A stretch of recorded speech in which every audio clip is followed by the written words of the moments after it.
ما زلنا نتحدث قبل الفاصل ونتابع الحديث عن قول إمامنا الجزري رحمه الله عن حرفي الكاف والتاء: وراعي شدة بكاف وبتاء كشرككم وتتوفى فتنة، وذلك في البيت 49. وكنا نتكلم قبل الفاصل أن العرب كانوا يحبسون صوت الكاف والتاء في أول نطقهما وهو صفة الشدة، ثم يفرجون عن الحرف، يعني يباعدون طرفي المخرج فيتدفق نفس وليس صوت. أك أك، هل سمعتم؟ أك أت في التاء، أت نفس. فلذلك الكاف والتاء فيهما صفة الشدة في أولهما وهي انحباس الصوت، وفيهما صفة الهمس في آخرهما وهي جريان النفس. وكنا نقول بأن هذا النفس نفس وسط، لا هو مبتور ما في نفس بالمرة كما يفعل بعض الشعوب الشرق الوطن العربي كالباكستان والهند، ولا كمان نفس زائد عن اللزوم كما نسمع من مثلا بتركيا. أنا أسمعها كثيرا عند إخواننا الأتراك بسبب لغتهم. فلذلك المشكلة هي التأثر باللهجات العامية. يعني تسمع أحد إخواننا من جهة باكستان والهند بيقول لك ألم نشرح لك صدرك، مبتورة هكذا، ورفعنا لك ذكرك، حروف مبتورة ما في وراءها همس. وللمشكلة أنهم يعني لا يسلمون بالسهولة أنه يجب أن تنطق هكذا. يقول لك أنا قرأت هكذا على أستاذي. لك يا أخي أستاذك على عيننا وراسنا، لكن هذا الحرف ليس كذلك. الحرف هذا فيه صفتان، أنت بنطقك هذا أتيت بصفة واحدة منهما وهي صفة الشدة وتركت الهمس، وذلك تأثرا بلهجتك في لغتك الأصلية.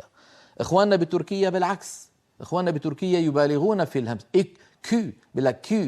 إخواننا الأتراك إن كم، شايفين هذا النفس المتدفق زائد عن اللزوم بالنسبة للكاف العربية، زائد عن اللزوم.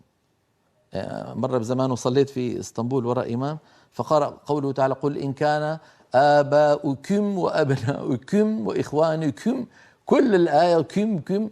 فهذا أولا طبعا الضم هذا سنتكلم عنه. الضم هذا ضم مقرون بكسرة، ضمة مقرونة بكسرة وواو مقرونة بياء، هذا بسبب أيضا التأثر باللهجة بلغتهم هم.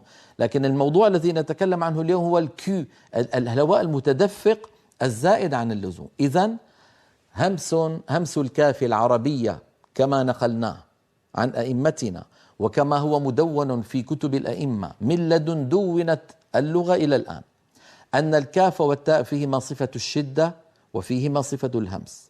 وأخبرني أستاذنا الشيخ عبد العزيز عيون السود رحمه الله عن شيخه شيخ عموم المقارئ المصرية الشيخ علي محمد الضباع رحمة الله تعالى عليه، إمام الأئمة وآخر يعني إمام معتبر، يعني يطلق عليه كلمة إمام بحق، هو الإمام علي محمد الضباع، وكتبه الموجودة بيننا تشهد على ذلك. نحن لما نقول هذا ما نقولها تشهيا، وإنما الإنسان يقيم من خلال آثاره. فالشيخ علي محمد الضباع رحمة الله تعالى عليه شيخ عموم المقارئ المصرية المتوفى سنة 61 و900 وألف، 61 و900 وألف ميلادية. هذا الإمام العظيم ذكر لي أستاذنا الشيخ عبد العزيز عيون السود عنه عن الضباع أنه كان لما يأتي القراء ليختبرهم كان من جملة ما يختبرهم يسألهم هذا السؤال على سبيل أنه إشكال: كيف الكاف والتاء شديدة ومهموسة والشدة انحباس الصوت والهمس جريان النفس؟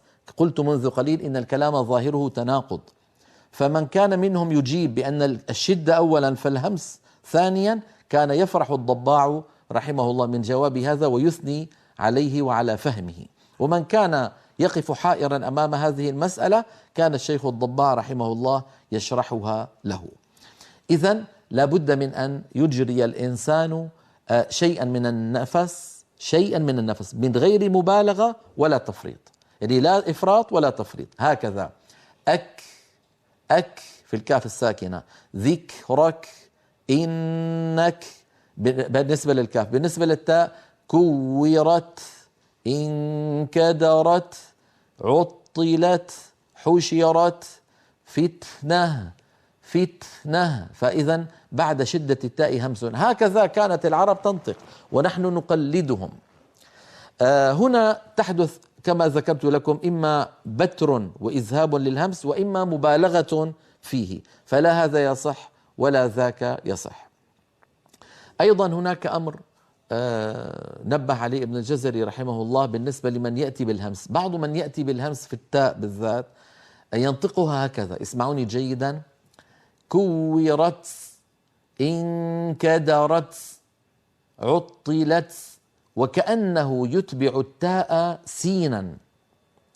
وسبب هذا أن المتكلم بهذا النطق الذي نطقته الآن بعد أن قرع بطرف لسانه مخرج التاء نزل مباشرة إلى الصفحة الداخلية للثنايا السفلى، للأسنان السفلى. هذا المكان الذي نزل إليه هو مخرج السين، فخرج الصوت معه شبيها بالسين، وهذا موجود عند بعض من لم يتقن هذا الحرف. نبه على ذلك إمامنا الجزري في النشر كما سأذكر لكم نصه الآن. فلا يصح أن يقول الإنسان فتنة، فتنة، هذه سين، عليك أن تقول فت نفس، وذلك بأن لا تنزل لسانك مباشرة بعد أن تقول أت، لا تنزل مباشرة إلى هذا المكان الذي هو مخرج السين، أبقه قليلا إلى انقطاع الصوت فوق ثم انزل به إلى المكان السفلي كما تشاء. هكذا فتنة، فتنة، ولا تقل فتنة، هذا فيه شيء من السين نهى عنه أئمتنا. هذا الكلام سنراه عن طريق اللوحات التي تشرح هذا، ونقلنا فيها ولله الحمد كلام إمامنا الجزري من كتابه النشر.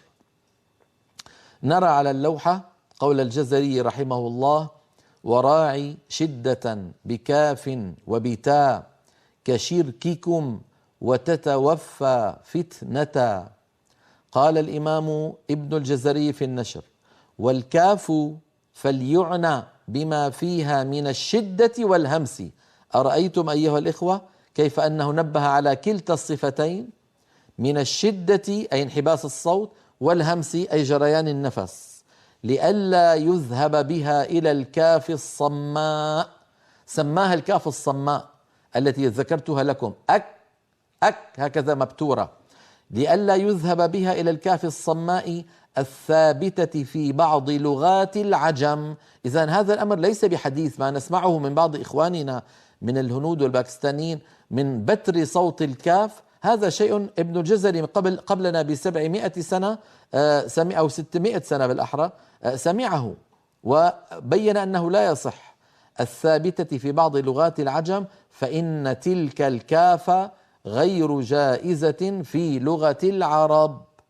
أظن كلام واضح، يعني ما يحتاج إلى مزيد بيان. انظروا إلى الصورة التي على يسار اللوحة، وهي صورة يعني تشبه لنا نطق كاف ساكنة، كيف أن الكاف تبدأ بحبس الصوت خلف المخرج، ومثلنا لحبس الصوت بالأسهم التي ترونها تحصر الصوت خلف المخرج، مخرج الكاف عند الحنك اللحمي والعظمي.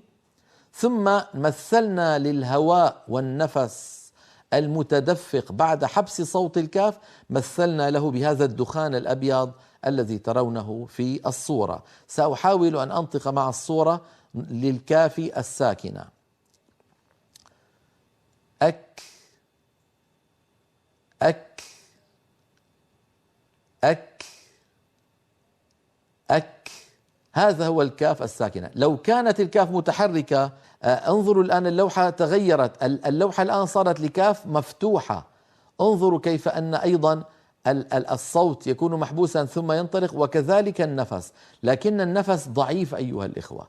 عندما تتحرك الكاف والتاء فإن النفس يعني الهمس يكون ضعيفا غير مبالغ فيه. سأحاول أن أنطق مع هذه الكاف المفتوحة: ك ك ك ك ك. هل لاحظتم بارك الله فيكم؟ ك إذن في شيء من الهمس، ولكنه همس لطيف ليس فيه مبالغة ولا هو مبتور. ننتقل إلى اللوحة التي تليها والتي يتكلم فيها إمامنا الجزري عن التاء. نرى قوله رحمه الله: وقال ابن الجزري في النشر أيضا: التاء يتحفظ بما فيها من الشدة لئلا تصير رخوة كما ينطق بها بعض الناس. مثلا واحد يقول تا فتا فترى فترى الذي، فيرخي لسانه ولا يحبس صوت التاء. ينبهنا أن نحبس صوت تا تا تو تي، إذن حبس كامل للصوت. إذن يتحفظ بما فيها من الشدة لئلا تصير رخوة كما ينطق بها بعض الناس. ثم قال رحمه الله، وانظروا ماذا قال: وربما جعلت سينا لا سيما إذا كانت ساكنة، نحو فتنة. الصواب فتنة والخطأ فتنة. فتنة تاء يتلوها سين. إذن هذا الخطأ قديم، نبه إمامنا الجزري عليه. قال رحمه الله، نتابع العبارة: وليكن التحفظ بها إذا تكررت آكد. آكد يعني أشد تأكيدا، نحو تتوفاهم. تتوفاهم، إذا النطق تتوفاهم بشدة، فهمس قليل لطيف، ولا تكون مبتورة. لا نقول تتوفاهم، ولا نبالغ في همس التاء كما يفعل بعض إخواننا في المغرب، تتا الذين تتوفاهم. تتوفاهم هذا تأثر باللهجة العامية وبالكلام العامي. العرب لا تنطق التاء هكذا، العرب تقول تا تو تي، فيها شيء من الهمس لطيف. انظروا إلى الصورة التي على يسار اللوحة والتي تمثل النطق الصحيح لتاء ساكنة. انظروا بارك الله فيكم كيف أن اللسان يصعد فيقرع مخرج التاء ويحبس الصوت خلفه، وقد مثلنا للصوت بالأسهم. ثم بعد أن ينزل اللسان ويفارق ويتجافى عن مخرج التاء، ينطلق هواء، نفس، عبرنا عنه في الصورة بالدخان الأبيض. ولاحظوا بأن اللسان لا ينزل مباشرة إلى وضع الراحة في أسفل الفم، لأنه لو نزل مباشرة إلى أسفل فإن هذا المكان مكان حرف السين. لاحظوا بأن اللسان يبقى قليلا إلى أن ينقطع الصوت ثم ينزل. لاحظتم الحركة؟ أرجو الانتباه للصورة، الصورة دقيقة جدا. سأحاول أن أنطق مع الصورة تاء ساكنة: أت أت أت أت. إذن بهذا نكون قد بينا هذا الأمر الذي هو من الأمور الهامة في نطق حروف القرآن. الكاف والتاء، الكاف والتاء في لغة العرب شديدتان في أولهما، مهموستان في آخرهما. نطقهما هكذا، لا بد من بيان الشدة وهو حبس الصوت، لا بد من بيان الهمس وهو جريان النفس. يعني عبد الباسط عبد الصمد الله يرحمه من أكثر من يعني يضبط همس التاء وهمس الكاف، في أغلب تلاواته منضبطة. قد الإنسان وكلنا بشر قد يعني يخونه اللسان أحيانا في حرف أو حرفين، لكن بشكل عام الشيخ عبد الباسط عبد الصمد الله يرحمه في تسجيلات الاستوديو، لا أتكلم عن الحفلات، في تسجيلات الاستوديو تجدون أنه منضبط رحمه الله غالبا في إخراج همس الكاف والتاء. هذان الحرفان علينا أن ننتبه ألا نبتر همسهما كما يفعل بعض إخواننا، وألا نبالغ في هذا الهمس كما يفعل إخوان لنا آخرون، وأن ننطق القرآن العظيم كما وصلنا وكما وصفه أئمتنا في كتبهم.